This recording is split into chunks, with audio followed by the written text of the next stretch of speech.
예, 어쨌거나 지금 저희가 이제 4과 점진적 계시의 원칙을 한 중간 부분까지 했습니다. 예, 그래서 이 점진적 계시의 원칙이란 건 간략하게 말씀을 드리면 처음에 하나님께서 진리를 계시해 줄 때 이제 아브라함과 뭐 이런 사람에게 계시해 주셨죠. 그래서 이런 사람을 성경에서는 족장이라고 부릅니다. 족장. 그래서 이런 족장들에게 계시를 해주셨고 그 다음에는 이제 뭐 사무엘이나 아니면 이사야나 이런 사람들 대언자들이죠. 대언자들에게 또 계시를 해주셨습니다. 그리고 신약 시대에 와서는 바울이나 어떤 베드로나 요한 같은 사도들에게 또 계시를 해주셨죠. 그런데 이 뒤에 계시를 받은 사람은 당연히 앞에 이미 하나님께서 다른 사람에게 주셨던 계시를 알고 있어요. 왜냐하면 그 아브라함이 받은 계시가 그냥 그 사람만 받고 끝난 것이 아니라 성경에 기록되어 있기 때문에 또 사무엘이나 이사야가 받은 계시가 또 성경에 기록되어 있기 때문에 그래서 일반적으로 족장보다는 대언자가 훨씬 더 많은 계시를 받았고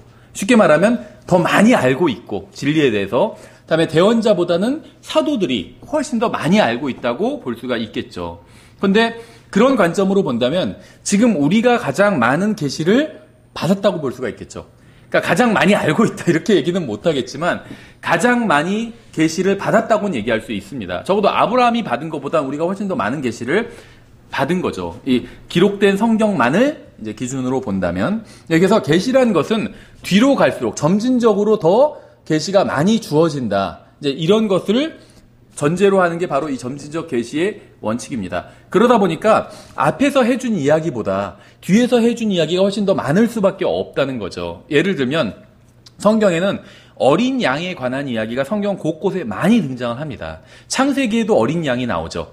그리고 또 그 구약 성경 다른 곳에서도 어린 양에 대한 이야기가 나오고 또 신약 성경에도 어린 양에 대한 이야기가 나옵니다. 그러면 성경이 어린 양에 대해서 말씀하고 있는 것들을 다 종합해 봐야 어린 양에 대해서 하나님께서는 이렇게 말씀하셨구나. 이렇게 결론을 내릴 수 있다는 거죠. 그렇죠. 그러니까 뭐 말은 끝까지 들어봐야 안다. 이런 말이 있잖아요. 그래서 전체 그것에 관한 말을 다 들어봐야 어떤 결론을 내릴 수 있다는 거죠. 우리가 일반적으로 뭐 문과와 이공계가 서로 연구하는 방식이 다르지만 이공계는 뭐 실험을 통해서 연구를 하잖아요. 문과는 사실 책들을 읽고 연구하는 거거든요. 근데 뭐 학마다 다를 수는 있지만 일반적으로 어떤 한 가지 주제에 대해서 연구를 할 때 대략 한 200권 정도의 책을 읽으면 이제 그 주제에 대한 어느 정도의 지식을 습득할 수 있다고 이렇게 얘기를 하거든요. 그러면 어느 주제에 대해서 이제 논문을 쓸 때 한 200권 정도는 읽어야 돼요. 그러니까 뭐 학사 논문 이런 거 말고 정말 박사 논문 같은 그런 이제 그 일반 사회에서도 인용하는 그런 논문을 쓰려면 문과 계통에 있는 사람들은 대략적으로 한 200권 정도는 읽어야 논문을 써낼 수가 있다는 거죠. 네, 예를 들면 한두 권 읽고 그 주제에 대한 책을 한두 권 읽고 논문을 쓴다. 그럼 그 논문의 가치는 별 볼 일 없어진다는 겁니다. 그렇죠. 그러니까 많은 사람들이 이야기한 것들을 다 모아서 어느 정도는 다 검토해 보고 나서 써야 어떤 주제를 연구해야 제대로 된 연구가 나올 수 있다는 거죠. 마찬가지로 성경에서 어린 양에 대해서 계시해 주신 것을 출애굽기에만 어린 양에 대한 계시가 있는 것이 아니라 뒤편에도 뭐 요한복음이나 아니면 히브리서 같은 데에서도 양에 대한 계시가 있다는 거죠. 그럼 양에 대한 계시를 한데 다 모아놓고 연구를 해야 바른 결론을 내릴 수 있다는 겁니다. 그럼 당연히 앞에서만 하신 말씀이 아니라 뒤에서 하신 말씀들도 우리가 무슨 말씀을 하셨는지 확인을 해봐야 된다는 거죠. 그렇죠. 그래서 일반적으로 당연한 말이겠지만 구약 하나만 놓고 어떤 성경을 연구하는 것보단 구약과 신약을 비교해 가면서 연구하는 것이 훨씬 더 풍성하고 정확한 연구를 할 수 있다는 겁니다. 그렇죠.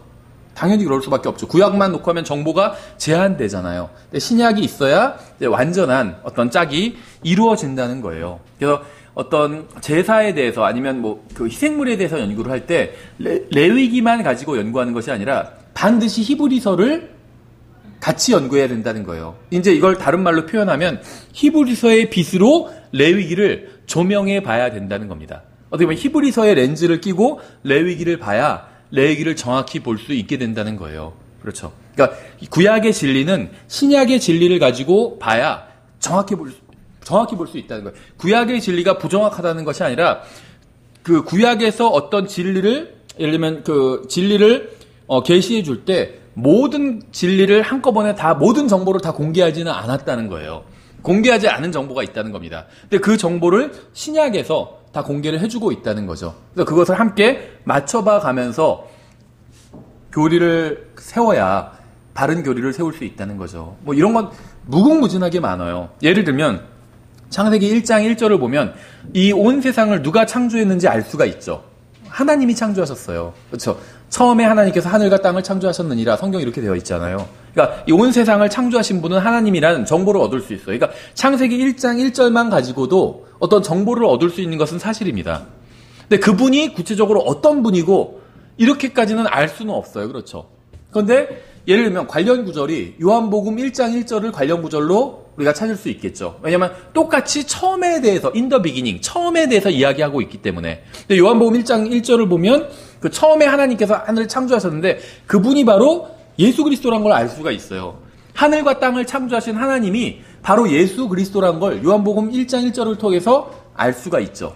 그러니까 이게 더 온전한 창세기 1장 1절만 가지고 어떤 교리를 세우는 것보다 더 온전한 교리를 세울 수 있게 된다는 거죠. 성경은 어떤 진리를 말씀하시는데 어떤 한 구절에서 모든 진리를 다 말씀하고 있지는 않습니다.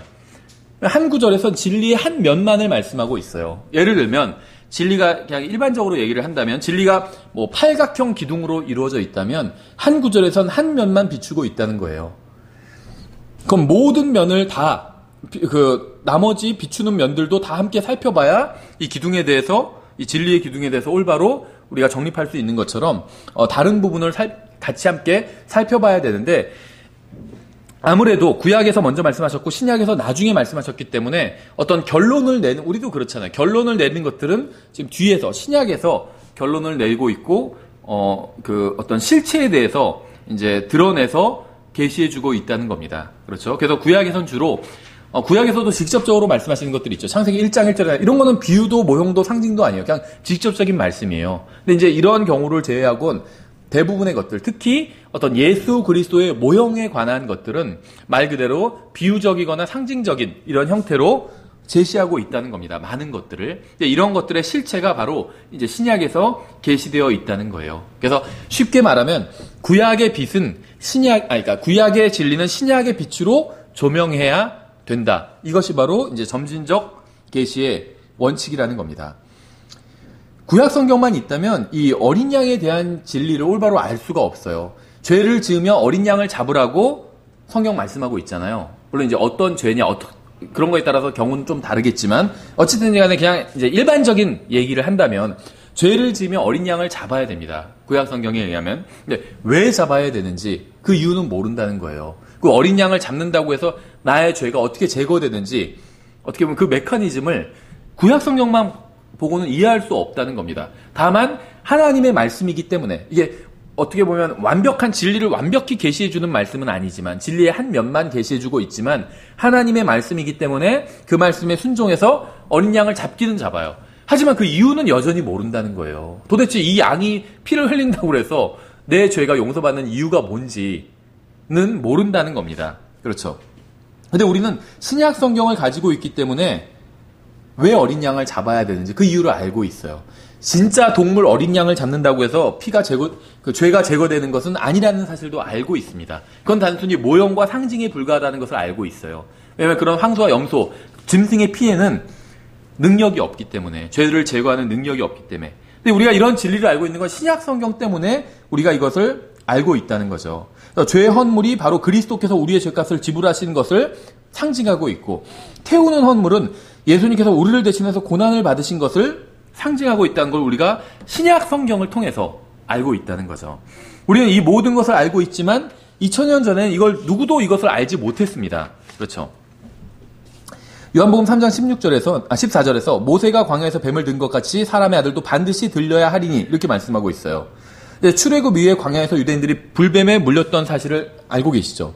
근데 모세가 놋뱀을 만들어서 장대에 달자 그것을 쳐다본 사람들은 살 수 있었습니다. 성경은 요한복음에서 모세가 그렇게 뱀을 든 것 같이 예수 그리스도께서도 십자가에 달리셨고 우리를 대속해서 죽으셨기 때문에 그분을 믿으면 구원받아 영원히 살 수 있다고 말씀하고 있습니다. 그러니까 광야에서 불뱀에 물렸다가 놋뱀을 보고 치유받은 사람들 중에 단 한 사람도 나중에 예수님께서 사람들을 구원하시는 것처럼 나도 지금 구원을 받았다 이렇게 알고 있는 사람은 아무도 없었다는 거죠. 구약 성경만 있었기 때문에 사실 그 시대 때는 지금 아무것도 없었죠. 성경이라 할 만한 것도 아무것도 없었죠. 그래서 아무도 이러한 사실을 알 수 없었다는 거예요. 왜냐하면 아직 그런 진리가 계시되지 않았기 때문에. 그런데 지금 우리는 계시가 점진적으로 주어짐에 따라서 우리 시대에는 하나님께서 주신 계시를 우리는 다 온전히 가지고 있다는 거예요.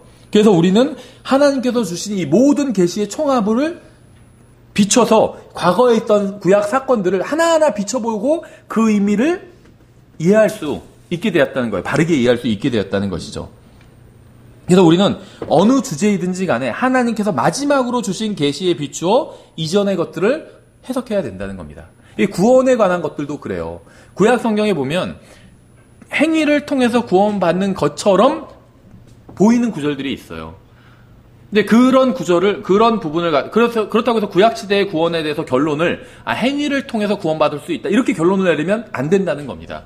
왜냐면 구원에 대해서 말씀하시면서 구약에만 말씀하신 거 아니라 신약에서도 말씀하고 있기 때문에. 그럼 진리의 결론은 구약과 신약을 다 비교하면서 신약의 빛으로 구약을 비춰서 진리의 결론을 내려야 된다는 거예요. 이게 바로 로마서에서 해주고 있는 거잖아요. 로마서에서 아브라함과 다윗의 구원을 예로 들면서 봐라, 구원은 행위가 아닌 믿음으로 구원받는 거다. 이렇게 제시하고 있어요. 구약 성도들도 이렇게 구원받았다. 그래서 이 복음이라는 것, 그러니까 공짜로 정말 믿기만 하면 구원받게 되는 이 시스템, 이게 복음이잖아요. 이것이 전혀 생소한 게 아니다. 지금 이 얘기를 하고 있는 거거든요. 근데 그게 그게 과거에도 사람들은 다 그렇게 구원을 받았다. 근데 그 사람들이 그렇게 구원받을 수 있었던 이유는 예수님께서 십자가에 달려서 온 세상의 죄값을 갚아주셨기 때문이다. 그 이유를 제시해주고 있는 거거든요. 그러니까 구약 시대에도 사람이 하나님의 말씀을 믿으면, 하나님을 믿으면 의롭게 되고 구원받을 수 있다는 진리는 구약 시대에도 그대로 있었습니다. 그래서 아브라함이 그렇게 구원받았고 다윗도 그렇게 구원받은 거예요. 구약 시대에 구원받은 사람들 다 그렇게 구원받았어요. 하지만 그 이유는 몰랐다는 거죠. 아무도. 그렇죠. 근데 그 이유를 신약 성경에서 계시해 주고 있다는 거예요. 그래서 구약 시대의 구원론을 정리를 할 때도 구약 성경만 가지고 할 것이 아니라 신약 성경을 가지고 해야 된다는 거예요. 신약 성경에서 내리는 그 결론을 보고 그 빛에 비춰서 구약 성경을 비춰봐야 된다는 겁니다. 그렇죠? 생각해 보세요. 그러니까 이 성경의 대부분의 진리가 다 그래요. 구약 성경만 봐서는 알 수가 없어요. 예를 들면 이사야서 53장 5절 6절 같은 경우에 그러나 그는 우리의 범죄들로 인해 부상을 당하고 우리의 불법들로 인해 상하였노라. 그가 징벌을 받음으로 우리가 화평을 누리고 그가 채찍에 맞음으로 우리가 고침을 받았도다. 우리는 다 양 같아서 길을 잃고 각각 자기 길로 갔거늘 주께서는 우리 모두의 불법을 그에게 담당시키셨도다. 이 말씀을 제가 인용한다면 이것이 예수님에 대한 것이라고 생각하시겠어요? 아니면 다른 사람에 대한 것이라고 생각하시겠어요? 당연히 예수님에 대한 거란 걸 다 알고 있어요. 그렇죠? 성경 깊게 아는 사람이 아니랄지라도 이 구원받은 사람들 중에 신앙생활 한 1년, 2년 해보면 이사야서 53장이 예수님에 대한 말씀이란 건 다 알고 있다는 거죠. 그렇죠? 근데 우리가 어떻게 이것이 예수님에 대한 말씀이라고 알 수 있을까요? 사도행전 8장 때문이에요. 사도행전 8장의 빛으로 비춰보니까 이사야서 53장이 풀리는 거예요. 아무리 신앙생활을 열심히 해도 사도행전 8장을 가지고 있지 않다면 이걸 풀 수가 없어요. 그렇죠? 이디오피아 내시가 그랬잖아요. 이디오피아 내시는 개종에서 유대인이 된 사람이었습니다. 그래서 대륙을 가로질러서 아프리카 사람이 중동까지 지금 같은 비행기 타고 쉽게 오겠지만 마차를 타고 비포장 도로를 달려서 정말 몇 달에 걸쳐서 달려서 경배하러 온 거예요. 이건 이 이디오피아 내시는 정말 엄청난 신앙을 가지고 있었던 사람이거든요. 생각해보세요. 우리 교회 멀어서 못 가요. 이런 사람들이 있거든요. 제가 그런 사람들 다 판단하고자 하면 아니에요. 충분히 이유가 될 수도 있겠죠. 저는 잘 모르니까. 근데 이디오피아 내시는 몇 달에 걸쳐서 경배를 드리러 왔다니까요. 하나님께. 대단한 사람이에요, 신앙이. 근데 이 사람이 아무리 신앙이 대단하고 또 성경을 열심히 읽는 사람, 이 사람은 구약 성경을 또 열심히 읽는 사람이었어요. 그렇잖아요. 차 타고 가면서 성경 읽을 정도니까 대단히 열심히 읽는 거거든요. 그 정도라면. 그렇지 않나요? 그런데도 이사야서 53장을 읽을 때 이게 무슨 의미인지 전혀 이해하지 못했다는 거예요. 근데 우리는 알고 있죠. 우리가 더 똑똑해서가 아니라 사도행전 8장 때문이에요. 사도행전 8장에서 해석해주고 있잖아요. 이 사람은 이거는 바로 예수님에 대한 거라고 해석해주고 있잖아요. 그래서 우리는 이사야서 53장을 온전히 이해할 수 있다는 거죠. 그러니까 구약성경 이사야서 53장을 온전히 이해하기 위해선 신약성경 사도행전 8장의 빛으로 비춰봐야 된다는 겁니다. 다른 이런 건 굉장히 많이 있죠. 예수님께서 나의 하나님 어찌하여 나를 버리셨나이까. 이것도 복음서에서 여러 번에 걸쳐서 나오는 말씀이잖아요. 근데 이게 시편 22편에 나와 있는 거죠. 시편 22편만 보고는 이게 예수 그리스도 메시아의 시편이란 걸 알 수가 없어요. 그렇죠. 구약성경 뭐 이건 대본 보고 이건 메시아 시편이다 이렇게 그냥 막 정의 내릴 수가 없어요. 어떻게 시편 22편만 보고 그게 메시아 시편한 걸 어떻게 알겠어요? 우리가 아는 이유는 간단해요. 복음서에서 그걸 예수님께서 인용하고 계시기 때문이에요. 그러니까 구약성경 시편 22편은 신약성경 복음서의 빛으로 비춰야 해석이 된다는 겁니다. 다른 진리도 마찬가지라는 거예요. 왜 짐승을 잡아서 그렇게 제사를 드렸냐? 이거는 신약성경 복음서와 히브리서 같은 이 신약성경의 빛으로 비춰야 올바로 해석이 된다는 겁니다. 이게 점진적 계시의 원칙이에요. 구약성경의 진리는 구약성경만 가지고 해결하는 것이 아니라 신약성경의 빛으로 비춰서 해석해야 된다는 거죠. 그래서 우리가 그 이사야서 53장을 온전히 이해할 수 있는 것은 우리가 무슨 뭐 초자연적인 계시를 받았기 때문이 아니라 사도행전 당시의 사람들이 알지 못했던 추가적인 계시, 즉 신약 성경을 가지고 있기 때문에 이사야서 53장 구약 성경을 온전히 이해할 수, 또 온전히 해석할 수 있게 되었다는 겁니다. 그렇죠? 그래서 신약 성경을 통해서 구약 성경의 진리가 온전히 사람들에게 드러난 거예요. 그러니까 구약 시대, 구약 성경을 통해서도 진리가 드러나 있었지만 이것이 온전히 드러나 있지는 진리는 온전히 주셨지만 사람들에게 드러난 것이 온전히 드러나지는 못했다는 거예요. 보긴 보는데 이게 무슨 의미인지 모르니까 이사야서 53장 아무리 읽어도 이게 무엇을 의미하는지 몰랐다는 거죠. 대부분의 사람들이. 신약 성경, 사도행전을 통해서 이 진리가 드러나 버렸다는 겁니다. 그렇죠? 그래서 구약 성경에도 신약 성경과 마찬가지로 향상된 어떤 계시들이 존재합니다. 그러나 일반적인 계시의 패턴은 신약 성경이 구약 성경을 설명해 주고 있다는 것이 그 반대가 아니라는 거예요. 절대. 항상 구약 성경의 진리를 신약 성경에서 구약 성경에서 이미 다 진리는 나왔어요, 사실은. 예수님의 초림과 재림에 대한 진리가 다 나왔습니다. 근데 구약 성경만 보고는 이걸 온전히 구분해서 알 수가 없다는 거예요. 구약 성경만 가지고도 삼위일체를 알 수 있어요. 삼위일체 진리가 구약 성경에도 다 게시되어 있습니다. 하나님께서 사람 만들 때도 우리의 형상대로 만들자고 하셨잖아요. 그렇죠? 그러니까 하나님께서 적어도 다중적인 존재라는 건 알 수 있죠. 우리라고 표현하시니까. 근데 신약 성경을 통해서 다중적이라고 해서 뭐 무한대로 막 무슨 그게 아니라 삼위일체, 이 셋으로 존재하시는 분이구나. 세 분이 하나님 안에 존재하시는 분이구나. 네 분이나 다섯 분이 아니라 세 분이 아버지와 말씀과 성령님 이 세 분이 하나님 안에 존재하시는 형태로 그렇게 거하시는 형태로 존재하시는 분이구나. 이렇게 알 수 있다는 거죠. 근데 이건 구약 성경만 가지고는 알 수가 없다는 거예요.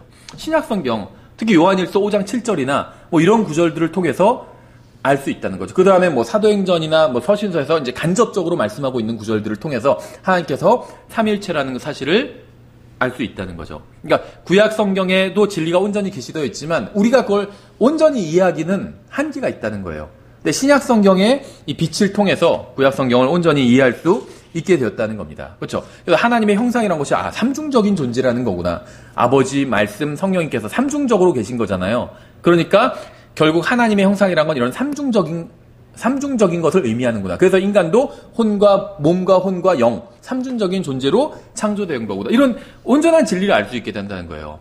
구약 성경만 봐도, 창세기만 봐도 사람이 어떻게 해서 존재하게 되었는지는 알 수 있어요. 하나님께서 창조하셨어요. 그런데 신약 성경의 진리를 통해서 사람은 단순히 하나님께서 그냥 창조하신 그걸로 끝나는 것이 아니라 자기의 형상을 따라 만드셨다고 했는데 그 의미는 삼중적인 존재로 만드셨다는 것이구나. 이렇게 온전히 이해할 수 있게 된다는 겁니다. 그렇죠. 그래서 항상 99%는 신약 성경의 진리로 구약 성경의 빛을 비춰봐야 돼요. 구약 성경을 비춰봐야 돼요. 그래야 진리를 올바로 우리가 알 수 있게 되는 거지. 그 거꾸로 비춰보고 거꾸로 적용해서는 안 된다는 겁니다. 안식일을 지키라고 했으면 이걸 왜 지키라고 하셨을까? 구약 성경만 봐서는 알 수가 없어요. 그냥 하나님께서 7일간 6일간 일하시고 하루 쉬셨으니까 우리도 그렇게 하라는 거기까지만 알 수 있는 거죠. 그 넘어서의 의미를 알 수가 없고 또 안식일을 지킨다는 게 무엇을 의미하고 있는지 정말 참된 안식이 무엇인지 이런 것까지는 알 수가 없다는 거죠. 근데 신약 성경을 보니까 우리는 온전히 이해할 수 있게 되었어요. 그렇죠? 안식일을 지킨다는 것의 의미가 무엇이고 이게 사람을 위해서 지키라고 하신 것이고 정말 참된 안식은 예수 그리스도 안에서 누릴 수 있는 거구나. 그래서 사람이 6일간 일하면 힘드니까 하루 쉬라고 하신 것처럼 인생이 힘들잖아요. 그러니까 예수 그리스도 안에서 안식하고 우리의 모든 염려와 걱정을 그분께 맡겨드리고 내가 그걸 다 해결하지 않아도 나의 궁극적인 운명이 전혀 문제가 없는 거잖아요. 예수 그리스도 안에 있다면. 근데 이 세상에서 살면서 우리가 모든 문제를 다 해결해도 예수 그리스도 밖에 있으면 아무것도 결국 해결이 안 된 거나 마찬가지예요. 그렇죠. 죽어서 지옥에 가면 아무리 이 세상에서 무슨 앞으로 100년 동안 자기가 먹고 살 거 다 준비해 놨다 할지라도 죽어서 지옥에 가면 그게 무슨 소용이 있겠어요. 근데 반대로 우리가 내일 먹을 것도 준비가 안 됐다 할지라도 하늘나라를 보장받았다면 결국 궁극적으로는 모든 것이 해결된 거잖아요. 그렇죠. 그러니까 이 안식이란 것에 대해서 연구를 해봐도 이 신약 성경의 진리로 비춰봐야 된다는 거죠. 근데 안식교인들은 거꾸로죠. 구약 성경의 진리로 신약을 비춰보려고 그래요. 그래서 안식일을 지키라고 했으니까 우리가 신약의 그리스도인들도 지켜야 된다. 이렇게 주장하고 있는 거죠. 반대가 돼야 되는데. 신약 성경으로 구약 성경을 비춰야 되는데 구약 성경으로 신약 시대에 적용하려고 하는 거예요. 이게 전형적으로 정말 이 점진적 계시의 원칙을 모르는 상태에서 성경을 해석하고 교리를 세우다 보니까 이제 이런 그 잘못된 구약 교리들을 신약에 적용하는 이런 일이 일어나게 되는 것이죠. 이 산상설교에서도 주님은 제자들에게 율법을 어떤 범하라고 가르치신 것이 아닙니다. 주님께서는 율법을 폐하러 오신 것이 아니라 완성하러 오셨어요. 주님께서는 율법의 더 깊고 높고 분명한 의미를 밝혀주신 겁니다. 그렇죠. 예를 들면 십계명에서는 너는 살인하지 말라 이렇게 말씀하셨어요. 그런데 예수님께서는 너희 원수들을 사랑하라고 말씀하셨죠. 이건 더욱 크고 넓은 의미를 담고 있는 겁니다. 그렇죠. 십계명에서 너는 간음하지 말라 이렇게 말씀하셨어요. 근데 예수님께서 나는 너에게 이르노니 누구든지 여자를 보고 그녀에게 음욕을 품는 자는 이미 마음속으로 그녀와 간음하였느니라 이렇게 말씀하셨어요. 이것은 더 크고 넓은 의미고 넓은 계시죠. 본질적인 계시예요. 하나님께서 하시고 싶었던 말씀은 단순히 간음만 안 하면 된다. 이것이 아니었다는 거예요. 마음이 실제로 몸이 간음을 하진 않아도 마음이 이미 간음을 했다면 그건 잘못된 것이라는 그 말씀을 하고 싶었던 거예요. 하나님께서 하시고 싶었던 말씀은. 그런 마음으로 다른 사람들을 보지 말라는 거예요. 그렇죠. 하나님께서 의도하신 것은. 근데 사람들이 그걸 못 알아들으니까 그냥 간음하지 말아라. 일단 이렇게 말씀을 해놓으시고 신약에 와서는 그 말씀이 무엇을 의미하는지를 설명해 주고 계신 것이죠. 몸만 간음하면 하지 않으면 된다. 이것이 아니라는 걸 설명해 주고 계시다는 것이죠. 사도 바울은 갈라디아서에서 사람들을 그리스도 이전과 이후로 나누고 있습니다. 예수 그리스도께서 오시기 전에 사람들은 어린아이와 같아서 훈육 선생이 필요했어요. 그래서 사람들은 율법의 기본적인 교육을 받고 준비할 필요가 있었습니다. 그런데 충만한 때가 이르러서 그리스도께서 성숙한 하나님의 자녀의 삶에 대한 교리를 온전한 계시로 가지고 오셨다는 거예요. 그렇죠. 구약 성경은 어떤 철자, 알파벳을 가르쳐 주고 있어요. 간음하지 마라, 살인하지 마라, 도둑질하지 마라 이런 알파벳, 철자를 가르치고 있는데 신약 성경은 그 철자로 이루어진 단어와 문장을 가르쳐주고 있고 그림을 그려서 보여주고 있어요. 하나님의 온전한 계시, 하나님의 의도가 뭐였는지를 보여주고 있다는 거죠. 히브리서 1장 1절에서 이렇게 말씀하고 있죠. 지나간 때에는 여러 시대의 다양한 방식으로 대언자들을 통하여 조상들에게 말씀하신 하나님께서 지나간 때라는 표현을 하고 있는데 이것은 어떤 특정한 시대를 말하는 것입니다. 주님께서 항상 말씀하시는 것은 아니죠. 주님께서는 아담과 가인에게 말씀하시고 나서 수백 년 동안 다른 사람들에게 말씀하지 않으셨습니다. 그렇죠. 한참 후에 노아에게 방주를 만들라고 말씀하셨어요. 그리고 또다시 수백 년 동안 아무에게도 말씀하지 않으시다가 아브라함에게 나타나셔서 갈대아를 떠나라고 말씀하셨어요. 주님께서 아브라함과 이삭과 야곱에게 말씀하신 후에 또다시 수백 년이 지나게 되죠. 그리고 이제 하나님께서는 모세에게 말씀을 하십니다. 400년 동안 속박에 있던 백성들을 데리고 나가라고 말씀하셨죠. 그러니까 보시는 바와 같이 하나님께서는 누군가에게 말씀하시는 것은 일상적인 일이 아니라는 거예요. 주님께서는 다양한 방식으로 말씀하셨어요. 주님께서는 표적, 기적, 대언자, 제사장, 나귀, 남자, 여자, 소녀, 소년 등을 통해서 여러 가지 방법으로 말씀을 하셨습니다. 그렇죠? 히브리서 1장 2절에서 이 마지막 날들에는 자신의 아들을 통하여 우리에게 말씀하셨으며 이렇게 말씀하고 있죠. 하나님께서는 여러 가지 방법으로 조금씩 진리를 계시하셨습니다. 그러나 이제는 자신이 직접 무대에 등장하신 거예요. 그래서 신약이 시작된 거죠. 주님께서는 사랑이 무엇인지 아느냐 이것을 보아라라고 말씀하시면서 직접 보여주신 거예요. 구약 성경에선 어떤 것에 대해서 말씀하시면 그냥 딱 그 말씀으로 끝났는데 신약에 와서는 그 말씀을 실제로 예수님의 삶을 통해서 보여주셨다는 거죠. 은혜가 무엇인지, 긍휼이 무엇인지 실제로 예수님께서 보여주셨다는 겁니다. 그렇죠. 이렇게 3년 반 동안 아들을 통해서 사람들에게 말씀하셨어요. 이제 우리는 신약 성경을 통해서 하나님의 아들이신 예수 그리스도에 대한 어떤 교리와 가르침과 기본적인 진리를 담고 있는 서신서들을 갖게 되었습니다. 이것은 구약 시대의 사람들이 알고 있던 것보다 훨씬 더 뛰어난 내용을 다루고 있어요. 실질적인 이야기, 아주 실질적인 정보를 다루고 있다는 거죠. 구약 시대도 정보는 정보인데 지난 시간에 말씀드린 것처럼 그림자 같은 정보예요. 그렇죠. 그래서 제가 멀리서 사람을 보면, 그러니까 구약 시대의 정보가 틀린 정보라는 건 아니에요. 그런데 100%의 정보를 다 담고 있지 않을 뿐이라는 겁니다. 일부분만의 정보를 담고 있어요. 그렇죠. 마치 멀리서 사람을 보는 것과 마찬가지예요. 사람은 사람인데 이게 남자인지 여자인지 모르겠다. 근데 신약 성경에서 가까이서 사람을 보는 것과 마찬가지예요.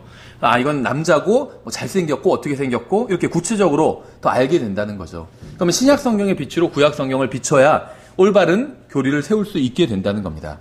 그래서 점진적 계시의 이 시각을 갖는 것이 굉장히 중요해요. 그러니까 구약 성경에서 어떤 한 구절 봤다고 해서 그걸 갖고 교리로 세울 수 없다는 겁니다. 신약 성경에서 이것에 대해서 무엇이라고 말씀하고 있는지 반드시 확인해 봐야 된다는 거예요. 우리가 성경을 볼 때 이 점진적 계시의 어떤 시각으로 성경을 봐야 된다는 거죠. 우리는 신약 성경만으로 모든 진리를 알 수는 없습니다. 그러나 우리는 신약 성경으로 구약 성경에 계시된 진리를 풀어서 온전히 이해할 수 있다는 거예요. 그러니까 점진적 계시의 원칙이란 건 신약 성경만 있으면 된다 이런 말씀은 아닙니다. 신약 성경만으로는 부족해요. 그래서 구약 성경 주신 거죠. 다만 구약 성경에 나온 진리를, 계시된 진리를 이 신약 성경을 가지고 풀어야 된다는 거예요. 그러니까 신약 성경이 구약 성경을 푸는 열쇠라는 겁니다. 열쇠만 있으면 되는 건 아니죠. 문도 있어야 돼요. 근데 그 문을 들어가는 열쇠, 들어갈 수 있는 도구는 바로 열쇠라는 거죠. 그래서 신약 성경과 구약 성경이 다 있어야 돼요. 다만 구약 성경을 해석할 때 신약 성경을 가지고 해석해야 바르게 해석할 수 있다는 겁니다. 그렇죠. 구약 성경만 가지고 어떤 진리를 세울 수 없다. 예를 들면, 실행적인 예를 들면, 아브라함은 한 명 이상의 아내를 두었죠. 근데 그렇다고 해서 한 명 이상의 아내를 두는 게 올바른 것은 아니죠. 근데 반대로 이 문제를 가지고 아브라함을 정죄할 필요도 없어요. 왜 그런지 아세요? 성경에서 생각해 보세요. 아내를 2명 두는 게, 동시에 2명 두는 게 잘하는 일일까요? 잘못하는 거죠. 만약에 동시에 아내를 2명 둔다면 비판을 받아야겠죠. 그렇죠. 성경에서는 그렇게 하지 말라고 했어요. 신약 성경에서. 물론 이제 감독과 집사들의 자격을 말할 때 반드시 한 아내의 남편이어야 되고 이렇게 말씀하셨지만 이건 단순히 감독과 집사에게만 해당되는 것이 아니라 일종의 이상적인 그리스도인 상을 제시하고 있는 거거든요. 그래서 이런 것들을 어느 정도 하는 사람이어야지 교회에서 인도자로 세울 수 있다. 이렇게 말씀하고 있는 거예요. 그러니까 다른 그리스도인들은 이런 걸 안 해도 된다는 게 아니라 다른 그리스도인도 해야 돼요. 한 아내의 남편이어야 되고 아내가 여러 명 있으면 안 되고 그다음에 손님 대접하기 힘써야 되고 감독과 집사만 그렇게 하는 게 아니라 다른 그리스도인들도 다 그렇게 해야 됩니다. 그렇죠. 다만 어떤 감독이나 집사가 더 본을 보여야 되는 또 교회를 인도하는 위치에 있기 때문에 이제 그런 걸 제시하고 있을 뿐이고. 근데 무슨 말씀이냐면 만약에 신약 시대를 사는 그리스도인이 2 아내를 둔다면 2 집살림을 한다면 정죄를 받아야 됩니다. 그 사람은. 그렇죠. 근데 아브라함을 성경에선 정죄하고 있지 않다는 거예요. 보신 적 있으세요? 아브라함을 정죄하시는 장면을 보신 적 있으세요? 2 아내를 4명이나 뒀잖아요. 2명, 여러 명을 뒀어요. 그렇죠. 그런데 아브라함은 4명이 아니죠. 야곱이 4명을 뒀죠. 성경에서 이 사람들을 정죄하고 있지 않다는 거예요. 왜 그런지 아세요? 아브라함이나 이삭이나 야곱은 그러한 계시를 받은 적이 없어요. 아내는 반드시 1명이어야 된다. 이런 계시를 받은 적이 없어요. 그래서 정죄하지 않고 있는 거예요. 그러니까 진리를 온전히 다 받지는 못했죠. 그렇다고 해서 그럼 하나님께서 아내를 지금 여러 명을 뒀는데 정죄하지 않으시니까 아내를 여러 명 둬도 되겠구나. 이렇게 결론을 내려서는 절대 안 된다는 겁니다. 하나님의 백성들이 아내를 여러 명 둬도 정죄를 안 받았으니까. 이거 팩트죠. 성경에 보면 아브라함, 이삭, 야곱이 아내를 여러 명 뒀다는 이유로 정죄받은 적은 한 번도 없어요. 그렇기 때문에 아내를 여러 명 둬도 그것은 죄가 아니다. 이렇게 결론을 내려서는 안 된다는 거죠. 그러니까 남편과 아내의 관계에 대한 진리는 구약 성경에도 나오지만 아브라함과 사라를 통해서 남편과 아내에 대한 진리가 나오죠. 아내가 남편을 어떻게 대해야 되는지 아브라함과 사라의 관계를 통해서 나와요. 그런데 남편과 아내에 대한 진리는 거기에만 나오는 게 아니라는 거죠. 신약 성경에 나온다는 거예요. 또 나머지가. 그래서 신약 성경의 빛으로 비춰봐서 확인을 해야 된다는 거죠. 그래서 신약 성경의 빛으로 비춰봤더니 하나님께서 원하시는 건 처음에 남자와 여자들을 만드신 것이 아니라 남자와 여자를 만드셨으니까 한 남편, 한 남자와 한 여자가 만나서 가정을 이루는 것. 이게 하나님의 뜻이구나. 동시에 한 남자가 막 여러 여자를 아내로 두는 것은 이건 하나님의 뜻은 아니구나. 이걸 알 수 있다는 거죠. 어떻게 알 수 있냐면 신약 성경을 통해서. 그럼 구약 성경은 필요가 없느냐? 아니에요. 신약 성경의 진리를 가르쳐주는 예화로 구약 성경이 사용되고 있다는 거예요. 남편에게 순종하라고 했는데 그 예를 어디서 들어요? 구약 성경에서 들잖아요. 사라를 봐라. 사라가 아브라함을 주라고 부르면서 순종했던 것처럼 그렇게 순종해야 된다. 그 진리를 말해주고 있잖아요. 그러니까는 성경을 우리가 구약과 신약을 다 종합적으로 놓고 판단하면서 이제 교리를 세워야 되는데 기준은 신약 성경이 돼야 된다는 겁니다. 그리고 구약 성경에서 그 예를 찾으면 아주 그 풍성한 예를 찾을 수 있다는 거예요. 그래서 하나님께서는 처음부터 모든 것을 다 말씀하지 않으셨습니다. 창세기 1장이 500페이지로 되어 있지 않다는 거, 500장으로 되어 있지 않죠. 50장으로 끝났어요. 그래서 한 번에 모든 것을 다 계시해 주신 것이 아니라는 겁니다. 그러므로 우리는 구약 성경의 인물들은 자신들이 받은 계시 내에서만 온전해질 수 있었다는 거예요. 근데 그 계시가 인간에 대한 온전한 계시는 아니라는 겁니다.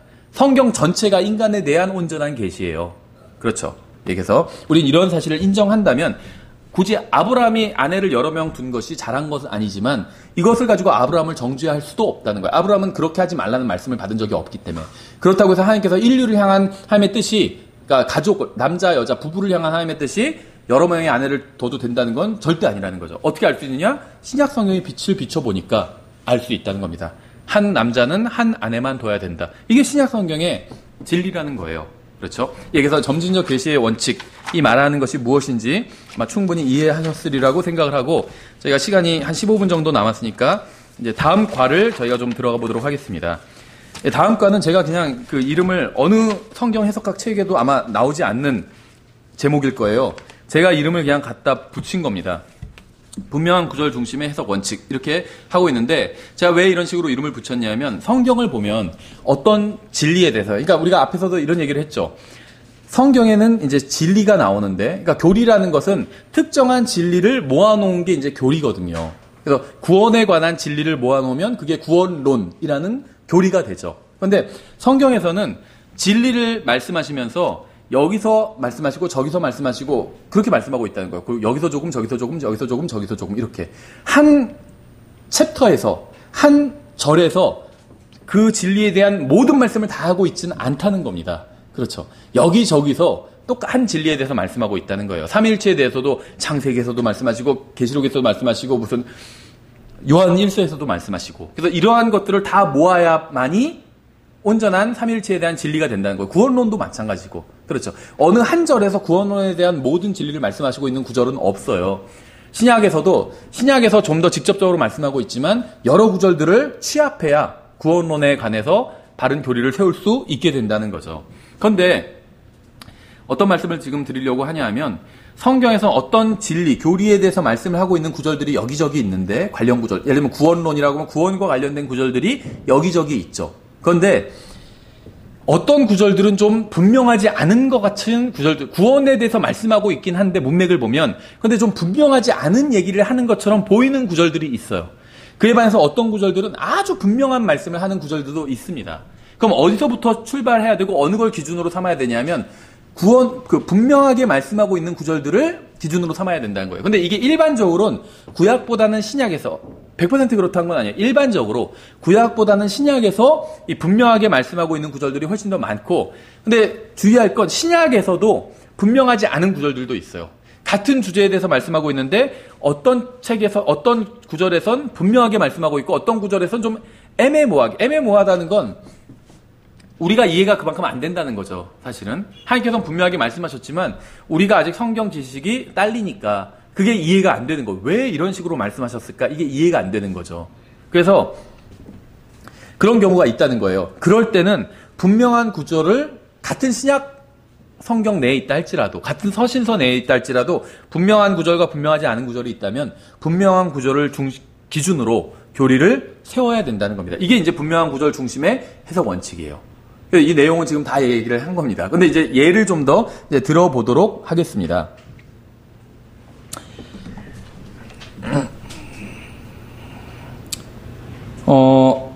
성경은 항상 문자적으로 해석해야 되죠. 이게 가장 큰 성경 해석의 원칙이었죠. 근데 이제 특별히 본문이 문자적으로 해석하고 있지 않은 경우를 제외하고는 항상 문자적으로 해석을 해야 합니다. 그렇죠. 이게 가장 큰 원칙이에요. 특히 영적인 어떤 진리들을 비유적인 언어를 사용해서 말씀하시는 경우에도 그 비유의 해석은 반드시 문자적으로 해석해야 된다는 것이 성경의 가장 큰 원칙입니다. 그렇죠? 그런데 성경에서 분명하게 말씀하고 있지 않은 것들도 있습니다. 근데 이러한 것들에 대한 해석은 우리가 보류를 해야 돼요. 성경에서 분명하게 말씀하고 있는 구절이 없는 부분들도 있어요. 근데 분명하게 말씀하고 있는 구절은 없지만 애매하게 말씀하신 어떤 주제에 대해서 애매하게 말씀하고 있는 그런 구절들이 있는 경우가 있어요. 그럴 때 분명하게 그 주제에 대해서 분명하게 말씀하고 있는 구절들이 있다면 해석을 시도할 수 있지만 애매하게 말씀하시는 게 해석이 되죠. 분명한 구절이 있으니까. 그런데 분명하게 말씀하시는 구절은 찾아볼 수가 없는데 그 어떤 주제에 대해서 애매하게 말씀하시는 것처럼 보이는 구절들은 찾아볼 수가 있어요. 그러면 그것을 가지고 교리를 세우지는 말라는 거예요. 무슨 말이냐 하면 잘 생각해 보세요. 성경에 소련이 나오나요? 소련이? 미국이 나오나요? 유럽연합이 나오나요? 안 나와요. 안 나와요. 대부분 특히 이제 세대주의, 전천년주의 해석하는 사람들이 뭐는 곡은 소련이고 마곡은 뭐고 막 이런 식으로 막 해석을 갖다 붙인다는 거죠. 성경은 그렇게 말씀하고 있지 않은데, 그렇죠? 곡이 미국이고, 마곡이 유럽의 경제적인 부고, 막 이런 식으로 해석하는 사람들도 있어요. 이건 뭐냐면, 이 세상을 기준으로 성경을 해석하고 있는 겁니다. 그렇게 하면 안 돼요. 기준은 항상 성경이 돼야 돼요. 성경을 가지고 이 세상을 해석해야지, 이 세상을 가지고 성경을 해석하면 안 된다는 겁니다. 그렇죠? 왜냐하면 이 세상을 가지고 성경을 해석하게 되면, 시대가 변할 때마다 성경에서 말씀하시는, 예를 들면 곡이 계속 바뀌게 돼요. 마곡이 계속 바뀌게 되고 적그리스도가 계속 바뀌게 돼요. 지금 거의 예를 들면 한 7, 80년 전에, 그러니까 예를 들면 2차 대전 당시에는 사람들이 히틀러가 적그리스도라고 생각했어요.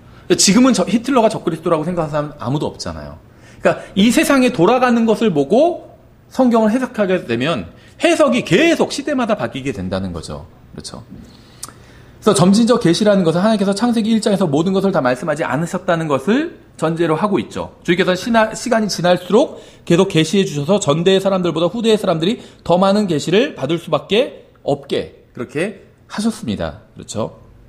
그런데 이제 우리가 주의할 게 있는데 지금 우리가 이제 이 오가를 공부하는 이유가 무엇이냐 하면 성경에 보면 분명하지 않은 것처럼 보이는 구절들이 있고 특히 구약에서뿐만 아니라 신약에서도 그런 구절들이 이제 종종 등장을 합니다. 그래서 이제 이런 구절들을 보면 이제 해석이 문자적으로 해석이 또 잘 안 되는 경우들이 있어요. 그래서 이제 우리가 이 과를 지금 다루고 있는 것입니다. 그런데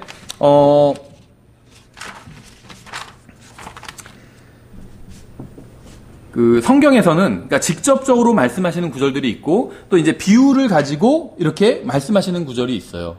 근데 헷갈릴 때는 항상 직접적으로 말씀하시는 것을 기준으로 삼아야 된다는 거죠. 그러니까 예를 들면 같은 진리에 대해서 여러 구절들이 있잖아요. 예를 들면 구원에 대해서도 그렇고 예를 들면 구약 성도들의 구원에 대해서도 그렇고 좀 더 구체적으로 들어간다면 그럼 여러 구절들이 이제 그 진리에 그 교리에 대해서 말씀하고 있는 것들이 있다는 거죠. 근데 어떤 구절에 의하면 해석이 확실한데 또 다른 구절에 의하면 해석이 좀 불확실할 수도 있다는 거죠. 그 구절만 놓고 보면 그런 경우에는 항상 해석이 확실한 구절을 가지고 거기서부터 출발을 해야 된다는 거예요. 불확실한 구절에서 출발하는 것이 아니라. 그렇죠. 이게 이제 분명한 그 구절 중심의 해석 원칙의 가장 핵심을 이루고 있는 내용입니다. 그래서 우리가 성경에서 어떤 특정한 주제를 연구할 때 가장 분명하고 단순한 것에서부터 해석이 시작되어야 된다는 거예요. 그렇죠. 그래서 성경 연구는 물론 당연히 문자적으로 해석하고 또 점진적 계시의 원칙에 의해서 해석해야 되지만 항상 분명하게 말씀하고 있는 부분부터 시작해야 된다는 겁니다. 의심스러운 부분은 항상 분명한 부분에 빛에 비춰서 해석해야 된다는 거예요. 그러니까 구약 성경은 신약 성경에 빛에 비춰서 해석해야 된다 이렇게 말씀을 드렸잖아요. 마찬가지로 성경에서 아주 분명하게 말씀하시는 것들이 있고 의심스러운 부분들이 있어요. 예를 들면 구원에 대해서 말씀하시면서 예를 들면 이런 게 어디서 주로 나타나냐면 서신서를 보면 구원에 대한 말씀들이 굉장히 분명하게 말씀하신 구절들이 많이 나와요. 사도행전 포함해서. 그런데 그 복음서에 보면 의심스럽게 보이는 구절들이 있어요. 예를 들면 영원한 생명을 얻으려면 무엇을 하여야 하리이까? 이렇게 질문하니까 예수님께서 계명을 가지고 답하신 부분이 있죠. 그럼 우리가 생각하는 것과 다르죠. 이건 신약, 구약, 시대 상관없이 율법은 사람의 구원과는 관련이 없거든요. 근데 영원한 생명을 얻으려면 일단 구원에 관한 주제죠, 이거는. 근데 그거를 얻으려면 무엇을 해야 하니까 네가 계명들을 안 하니 하면서 계명들을 예수님께서 읊으셨다는 거죠. 그러니까 이거는 해석의 여지가 있고 분명하지 않은 구절이라는 겁니다. 그렇다고 해서 그럼 예수님께서 거기서 계명을 지켜라 이렇게 말씀하지도 않으셨어요. 그렇죠? 계명을 지킬 필요가 없다 이렇게 말씀하지도 않으셨고, 물론 이제 그 구절에 대한 해석은 우리가 다른 식으로 할 수는 있는데 일단 해석은 접어두고 거기서 문자 그대로 보면 예수님께서 계명을 지키라고 하신 것도 아니고 계명을 지키지 말라고 하신 것도 아니라는 겁니다. 답이 뭐냐면 구원에 대한 주제이기는 하지만 구원을 다루고 있는 구절이죠. 하지만 답이 분명하지 않다는 거예요. 그렇죠. 근데 거기에 비해서 신약 성경은 분명하죠. 사도행전부터는 분명해져요. 어떻게 해야 구원을 얻으리까 하면은 주 예수 그리스도를 믿으라 직접적으로 얘기하고 있어요. 로마서도 마찬가지죠. 사람이 마음으로 믿어 의에 이르고 입으로 시인하여 구원에 이르느니라. 믿어야 된다고 그렇게 말씀하고 있다는 거예요. 우리가 생각하는 정답과 일치하는 그 말씀들을 반복해서 계속하고 있죠. 그러면 거기서부터 구원의 교리는 세워나가야 된다는 거예요.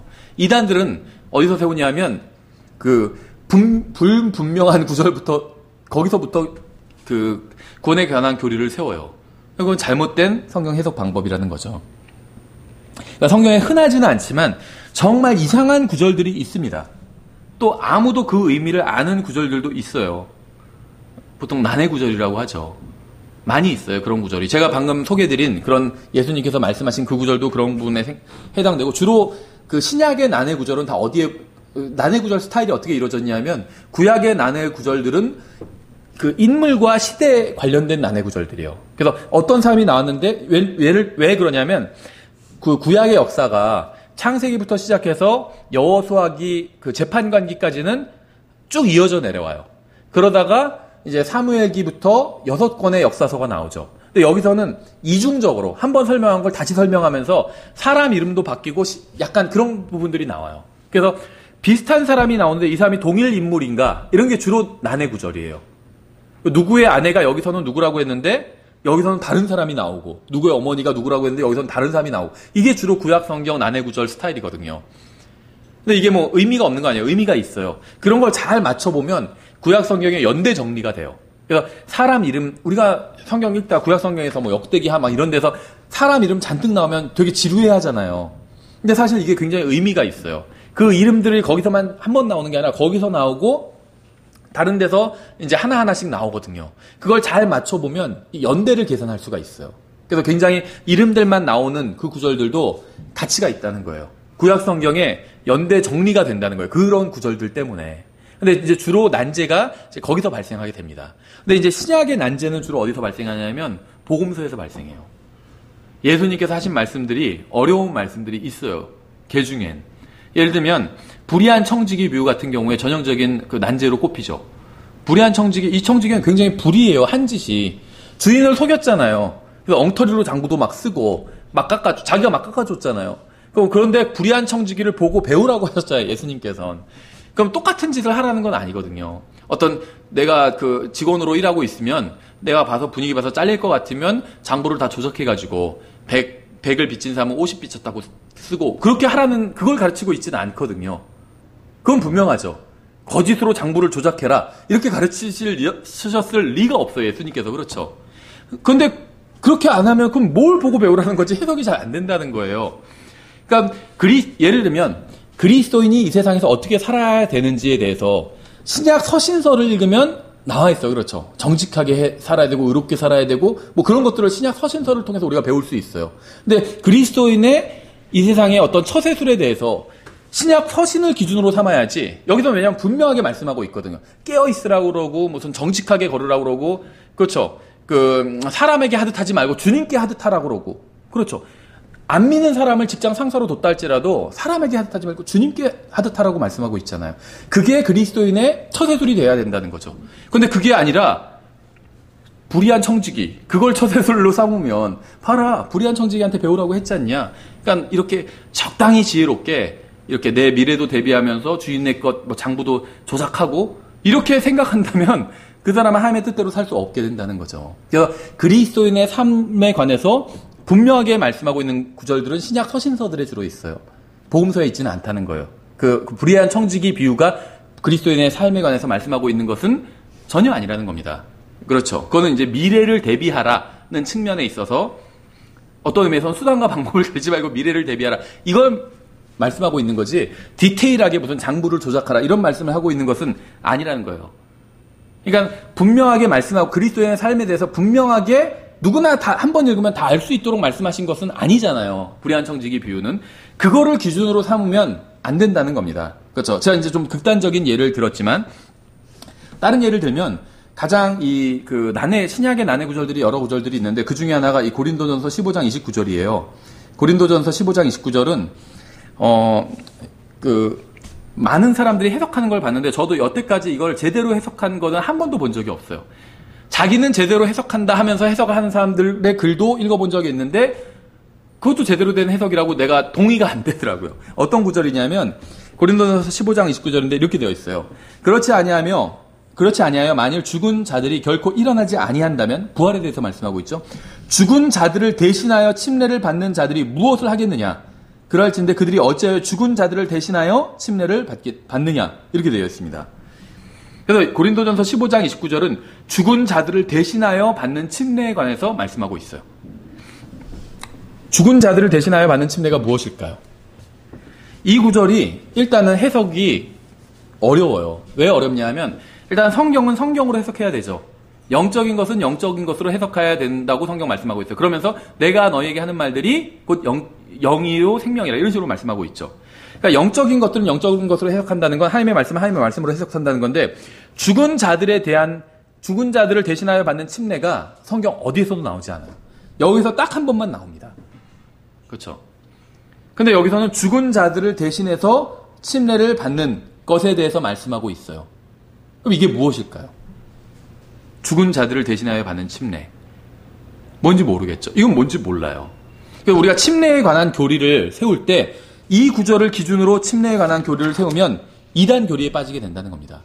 신약 성경에서 침례라는 말은 구약에는 안 나와요. 그렇죠. 개념은 있었지만 구약에 개념은 있었어요. 왜냐하면 침례인 요한이 침례를 베풀었을 때 사람들이 지금 뭐 하는 짓이냐 이러지 않았어요. 뭘 하는지 다 알고 있었습니다. 그렇죠. 그래서 회개한 사람은 침례인 요한에게 와서 침례를 받으러 나왔습니다. 그러니까 침례라는 것이 말은 구약 성경에 없지만 개념은 있었어요. 분명히. 그런데 침례라는 말 자체는 단어 자체는 신약 성경에만 나옵니다. 근데 침례라는 말이 나온 그 성경 구절이 수십 구절이 있겠죠. 고린도전서 15장 29절은 그 구절 수십 개의 구절 중에 단 하나예요. 근데 이 구절을 빼면 나머지 구절들을 보면 침례가 무엇인지 분명히 알 수가 있어요. 근데 유일하게 이 구절 하나, 고린도전서 15장 29절 이 구절은 여기서 말하는 침례가 무엇인지는 알 수가 없어요. 도저히. 왜냐하면 백업 구절이 없어요. 관련 구절이 전혀 없어요. 그러면 침례에 관한 교리를 세울 땐 고린도전서 15장 29절을 기준으로 세워서는 안 된다는 겁니다. 이건 분명한 구절이 아니에요. 그럼 침례에 관한 구절들은 많이 있는데 가장 분명한 구절은 뭐냐면 베드로전서 3장 21절이에요. 침례를 간증의 의미로 여기서 침례가 사람을 구원하는 게 아니라고 분명히 말씀하고 있거든요. 하나님을 향하여 선한 양심이 응답하는 거라고 말씀하고 있어요. 다시 말하면 간증하는 거라고 침례의 의미를 명백하게 보여주거든요. 그 성경의 침례에 대해서 나온 모든 구절들이 다 이것과 일치합니다. 침례는 회개한 사람, 물론 여러 가지 의미가 있지만 다른 의미로 본다면 회개한 사람이 침례를 받는 거예요. 그래서 이스라엘 백성들도 회개한 사람이 침례인 요한 앞에 나서 침례를 받았거든요. 우리는 회개하고 구원받았죠. 회개하고 주 예수 그리스도를 믿으라 그랬잖아요. 회개하고 믿어야 구원받거든요. 회개하고 믿은 사람이 침례를 받은 거예요. 그렇죠. 그래서 이 베드로전서 3장 21절은 침례의 정의가 무엇인지를 아주 잘 보여주고 있어요. 그런데 고린도전서 15장 29절은 이 구절만 보면 침례가 뭔지를 이해가 안 돼요. 죽은 자들을 위해서 받는 침례가 이 구절을 추측해서 해석할 수도 있어요. 왜냐하면 고린도전서는 가정을 많이 하거든요. 내가 천사들의 말을 할지라도, 가정이에요. 사도 바울이 그렇게 한다는 게 아니라 가정이고, 내가 내 몸을 불사르게 내어줄지라도, 사도 바울은 자기 몸을 불사르게 내어준 적이 없습니다. 가정이에요. 그렇죠. 그래서 아마도 여기서도 가정하는 것일 수 있어요. 근데 어쨌든지 간에 그것도 지금 제가 유추한 거죠. 추측이지 알 수는 없어요. 그래서 고린도전서 15장 29절을 해석해 놓은 구절들은 본 적이 있지만 이거 올바르게 해석한 구절은 없어요. 왜냐면 올바르게 해석이 되지가 않아요. 관련 구절이 존재하지 않기 때문에. 그런데 나머지 이 구절을 제외하고 나머지 모든 구절들은 침례에 대해서 다 동일한 것을 증언하고 있다는 거죠. 특히 베드로전서 3장 21절이나 몇몇 구절들은 침례에 대해서 아주 문자 그대로를 의미하고 있다는 겁니다. 그럼 우리가 침례에 관한 교리를 세울 땐 베드로전서 3장 21절부터 출발해야 된다는 거예요. 확실하지 않은 구절. 비록 신약 성경엔 있지만 무슨 말을 하는지 도무지 모르겠는 구절. 고린도전서 15장 29절 같은 이런 구절을 가지고 교리를 세워서는 침례에 관한 교리를 세워서는 안 된다는 겁니다. 그렇죠? 그래서 다음 시간에 저희가 이 분명한 구절 중심의 해석 원칙에 대해서 좀 더 부연 설명을 하고 오가를 마치도록 하겠습니다. 예, 수고하셨습니다.